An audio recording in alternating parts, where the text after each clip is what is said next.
Quando é permitido o tráfego pelo acostamento? Olha, trafegar pelo acostamento, como regra geral, é proibido. Será que existe alguma circunstância que permite a gente transitar ali pelo acostamento? Vamos ver. Quando a pista estiver congestionada.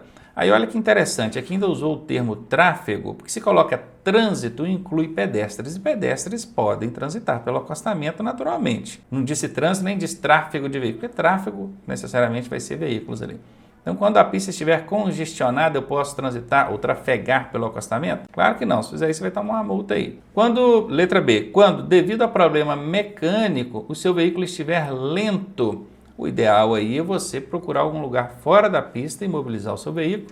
Se não for possível, se tiver que mesmo imobilizar ele por motivo de força maior no acostamento, que sinalize a pista de maneira a não envolver outras pessoas em situação de risco, e chame um guincho, obviamente, para remover o seu veículo. Mas transitar, não. C. Para acessar lotes lindeiros, que são áreas às margens da via, ou fazer conversões. Bom, fazer conversão, a depender do caso, não tendo local apropriado, pode usar o acostamento. Para acessar áreas lindeiras também, pode. Chegou ali para o acostamento e entrou, tudo bem. Então, pode ser a letra C. Para ultrapassar, pode? Ultrapassar pelo acostamento? Não pode mesmo, letra D está fora. Ficamos aí com a resposta C. Bom, antes da resposta, eu quero te avisar que eu criei um treinamento com todas essas armadilhas e pegadinhas, essas covardias que o Detran faz em prova. Se você quiser conhecer, eu vou deixar o link aqui na descrição e também nos comentários, fixados no topo. Confere lá. Assinale a resposta certa. São tipos de hemorragia, que é perda excessiva de sangue. Hemorragia externa e hemorragia interna. Sim, nós aprendemos no nosso curso online, ou você aí na autoescola, que a hemorragia pode ser externa, aquela onde você vê a lesão, vê a origem do sangramento, ou pode ser interna, que às vezes você pode estar vendo o sangramento, sangue saindo pelo nariz ali, pela boca, pelos ouvidos, mas não vê a lesão, que é uma lesão interna. Então pode ser letra A. Aberta e fechada não, isso aqui é fratura, né? Externa e aberta, externa é hemorragia, aberta é fratura. Então letra C está fora. Interna e fechada também não. Resposta A aqui, questãozinha relativamente fácil, para quem acompanha aí no curso online ou fez essa aula na autoescola. Um acidentado está com um pedaço de vidro encravado no olho. Teve ali a colisão e um pedaço de vidro encravou no olho da pessoa. Como proceder nesse caso? Retirar o vidro com os dedos, vai ali com os dedos cuidadosamente e retira. Interessante que os examinadores costumam ser maldosos, eles colocam assim, retirar cuidadosamente esse pedaço de vidro, utilizando os dedos, com a mão bem limpa, para não infeccionar. Eles ficam tentando justificar um procedimento incorreto para te induzir ao erro. Retirar não é bom, mas aí quando ele fala assim, cuidadosamente, a pessoa já fala, cuidadosamente pode, né? Aí utilizando os dedos, mas com as mãos limpas, né, para não infeccionar. Ele está tentando justificar um procedimento incorreto para te convencer. Cuidado com isso, tá? Não usou esse artifício aqui não, mas eles usam muito. A alternativa A está fora, está errada. Retirar o vidro com uma pinça, não vai retirar. Letra B está fora. O problema todo aqui está no retirar. Você não vai retirar esse vidro do olho da pessoa. Isso é regra sagrada. Pingar colírio anestésico. Nenhuma medicação, nenhuma substância deve ser utilizada com a vítima. A única substância que eu me lembro em toda a prestação de meus socorros que você vai usar na vítima é água em caso de queimadura. Então, C está fora. Cobrir o olho e encaminhá-la para o hospital. Bom, cobrir esse olho, e olha uma dica, hein? Cobrir os dois olhos, eu vou explicar por quê. Porque se você cobre apenas o olho que está com o vidro ali, o pedaço de vidro, e a pessoa com o outro olho aberto, destampado, ela vai tentar olhar para uma coisa ou outra, e no que ela mexe com o olho, o outro, inevitavelmente, mexe também. Então, a dica é, mesmo que o fragmento de vidro esteja em apenas um olho, cubra os dois e peça para a pessoa manter-se com os olhos fechados, tapados ali e sem ficar mexendo com os olhos. Mantenha a vista ali numa posição só para evitar de movimentar. Ok? Pegar essa aí e encaminhá-la para o hospital. Nesse caso, eu posso encaminhar a vítima para o hospital? Se o problema for só o fragmento de vidro no olho, pode. Porque normalmente a gente deve aguardar o socorro especializado chegar. Mas se ela não tem nenhuma outra lesão, foi só o vidro no olho mesmo, para que você vai ficar ali esperando, perdendo tempo, né? Vá até o hospital com a vítima, problema nenhum. Então, a alternativa D é a resposta. Qual é a peça mais pesada do motor? Gente, é o tipo de questão que eu penso assim, nem deveria cair em prova, né? O que isso vai agregar a você, motorista, saber qual que é a peça mais pesada do motor? Conhecer as peças do motor já seria assim algo que extrapola um pouco a sua condição de condutor e proprietário de veículo. O ideal seria que você aprendesse a identificar ali os problemas, né, que podem vir a acontecer e levar no mecânico já tendo um direcionamento. Mas saber qual que é a peça mais pesada? Pergunta mais sem lógica, né? Tomara que o Detran tire esse trem daí. O motor ele tem algumas peças principais, que é o que a gente estuda aí no nosso curso online. As peças fixas são cabeçote, bloco e cárter. Dessas três, o bloco é a mais pesada, também chamada de bloco de cilindros, tá? Preste atenção nisso. Não é o cilindro, é bloco de cilindros. O cabeçote é uma peça fixa também, fica em cima, mas ela é mais leve que o bloco. O pistão é uma peça móvel, ela é pequenininha, pouco maior que um copo e ela é leve, não tem nada de pesada nele. Cilindro é um dispositivo que tem ali dentro do bloco, né? São furos que tem dentro do bloco. O cabeçote também já disse que não é. Letra A mesmo, questão de decoreba, isso aí é conhecer, não tem jeito. A sinalização terá a seguinte ordem de prevalência. Sinalização terá a seguinte ordem de prevalência. As ordens do agente, quer dizer que o agente ele sinaliza também, né? Com silvo, com gestos. Então, as ordens do agente sobre as normas de circulação. Sim, até porque numa hierarquia aí, norma de circulação entra por último. Normas de circulação só vão ser aplicadas onde não houver sinalização que regulamente aquela conduta. Então, a regra aqui é, primeiro o agente, depois o semáforo, depois as demais sinalizações, que são placas, pinturas no pavimento e tudo, e por último, as normas. Essa é a ordem, tá? 1, 2, 3 e 4. Pegaram aí, primeiro agente, depois semáforo, depois sinal, depois normas. Se tiver sempre que a afirmação estiver respeitando essa ordem aqui, tudo bem. Aqui diz que a ordem sobre as normas. Sim, o agente aqui está sobre as normas. Então, e outros sinais, diz que está também sobre os outros sinais. Está sim, porque o agente está acima de tudo. Então, essa primeira afirmação aqui, que vem até aqui, ó, ela está ok. As indicações do semáforo sobre os demais sinais. Sim, o semáforo está sobre os demais sinais, na ordem aqui, ó, semáforo em segundo, sinais em terceiro. Então, aqui também está ok. E as indicações dos sinais sobre as demais normas de trânsito também. Os sinais estão sobre as normas por último. Essa letra A aqui, eu não vi nenhum problema nela. Vamos analisar as demais. As indicações dos semáforos sobre os demais sinais. Então, semáforos sobre os demais sinais aqui. Sim. As indicações dos sinais sobre as demais normas de trânsito. Sim. Até que sim. E as ordens do agente de trânsito sobre as demais normas de circulação. Também sim. Só foi colocado aqui fora de ordem, né? Dá a entender que as ordens do agente que entram em último dentro dessa afirmação. E não é isso. Então, entre A e B aqui, eu ficaria com A sem dúvida. Já eliminei a letra B. Vamos ver a letra C. As ordens do agente sobre as normas de circulação e outros sinais. Essa primeira parte, ok, inclusive confere com o que está lá na letra A. As indicações dos sinais sobre as demais normas de trânsito. Sim, sinais sobre normas de trânsito. Também está ok. Faltou aqui falar do semáforo sobre os, né, ficou incompleto. Entre A e C também ficaria com A. Não existe ordem de prevalência? Não, existe sim. Passei a ordem para vocês aqui em cima. Olha, nem na B e nem na C existe um erro de afirmação. A C está incompleta e a B está fora de ordem, mas erradas nenhuma delas estão. Só a letra D mesmo que está errada, C está descartada. Contudo, numa análise cuidadosa da questão, a gente chegou à resposta A. Questãozinha grande, tem que ler com muita atenção e fazendo as divisões aqui, analisando ponto a ponto, é o tipo de questão que arrebenta com o aluno na hora da prova, né? Toma muito tempo, gasta muito a massa cefálica, encefálica dele e no final ele pode até acabar não acertando. Espero que tenha te ajudado nisso aí.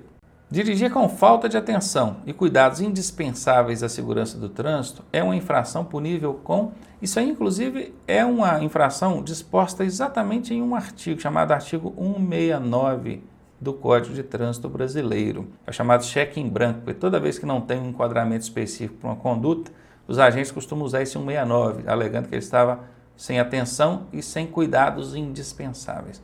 Olha que curioso.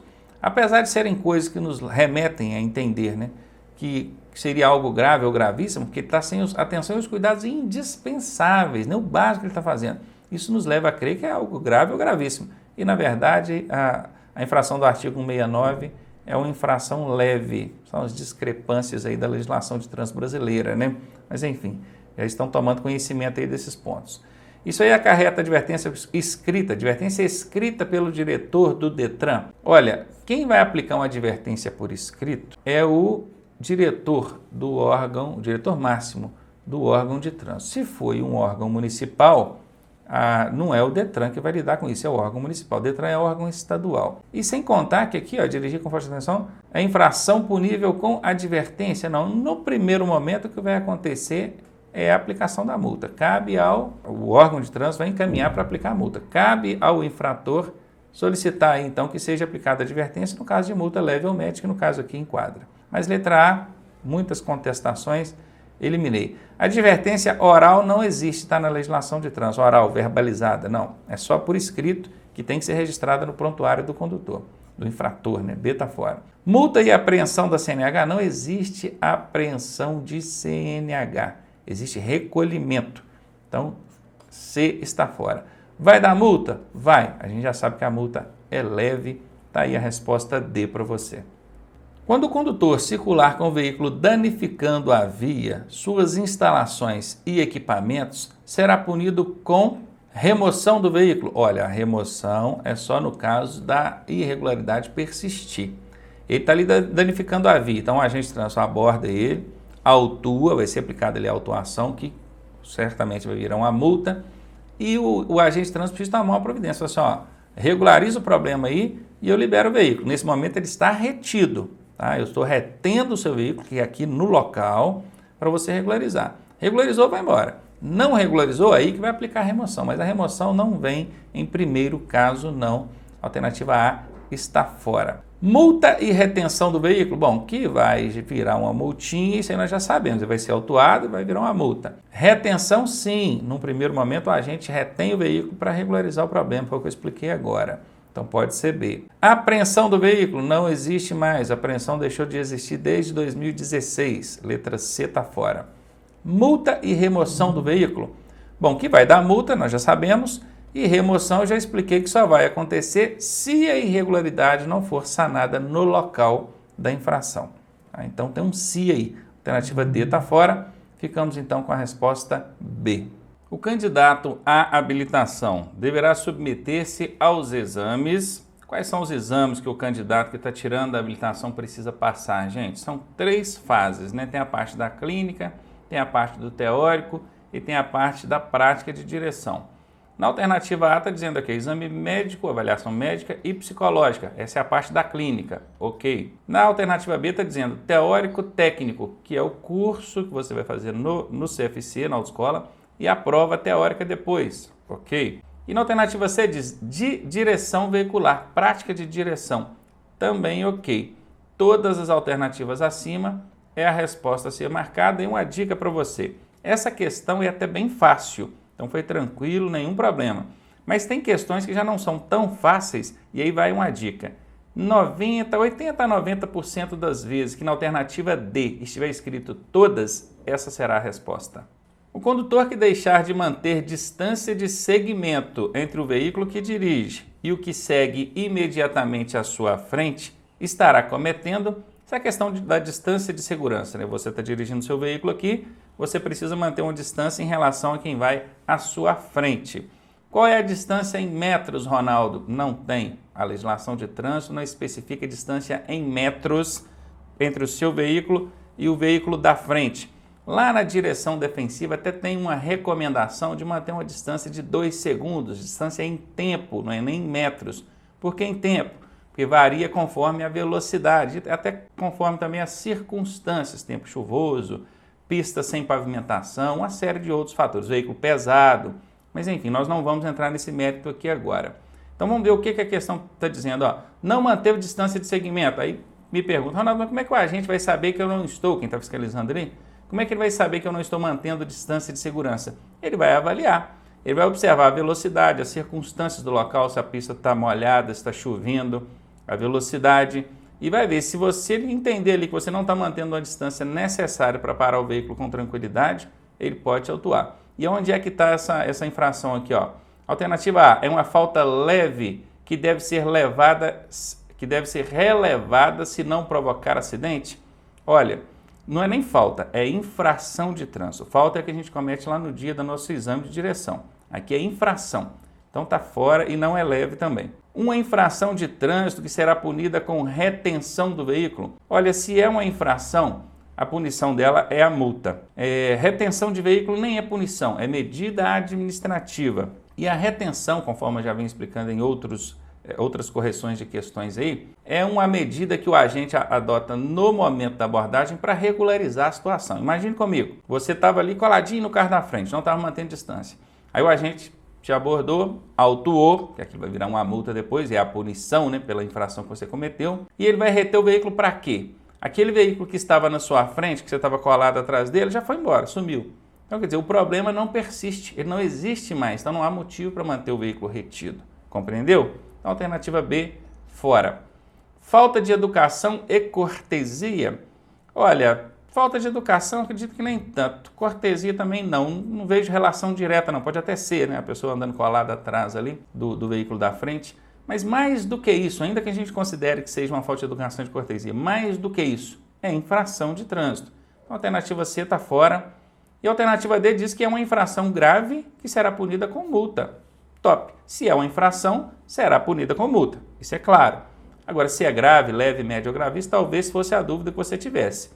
Mas aí, analisando as outras alternativas, viram que elas deram pistas para a gente ir eliminando elas? E a gente acabou não precisando saber se era leve, média, grave ou gravíssima. Fomos analisando os entornos das alternativas e chegamos à resposta. Esse é o objetivo da prova do Detran. Deveria ser sempre o objetivo da prova do Detran, testar o seu conhecimento e não a decoreba, se é leve, média, grave ou gravíssima. A alternativa D aí é a resposta. Para se habilitar na categoria D, o pessoal costuma dizer que é para ônibus, né? Não é adequado dizer que é para ônibus, nós vamos fazer essa relação aí. A prova de direção veicular deverá ser realizada em veículo que atenda ao seguinte requisito. Aqui acontece uma confusão muito grande, porque a pessoa sabe que para dirigir veículos com mais de 8 lugares, ela precisa da categoria D. Para dirigir veículo com mais de 8 lugares, ela precisa da categoria D. Mas aqui, veja bem, ó, a pergunta está relacionada à prova. A prova de direção para você conseguir essa categoria D, ela precisa ser feita em que veículo? Não é um veículo de 8 lugares, é um veículo de no mínimo 20 lugares. Alternativa B é a resposta, não confunda isso na sua prova.